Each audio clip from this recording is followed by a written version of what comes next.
শিমের ভর্তা তো আমরা অনেকেই তৈরি করে খেয়েছি, কিন্তু এভাবে কি শিম আর চিংড়ির একসাথে ভর্তা কখনো তৈরি করে খেয়েছেন?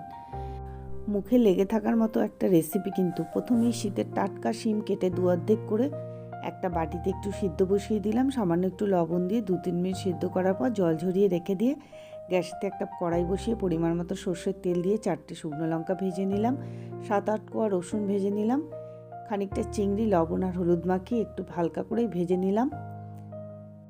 চিংড়ি ভাজাটা তুলে নিলাম।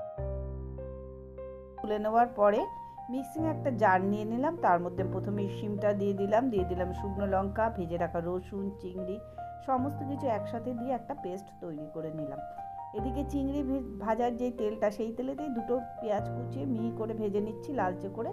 এবার পেস্টটা এর মধ্যে দিয়ে দিলাম, 3টে কাঁচা লঙ্কাও দিয়ে দিলাম, একটু লবণ ছড়িয়ে আরও 3 মিনিট গ্যাসের ফ্লেম বাড়িয়ে রান্না করে নেবো, তাহলেই তৈরি হয়ে গেল শিম চিংড়ির ভর্তা। গরম ভাত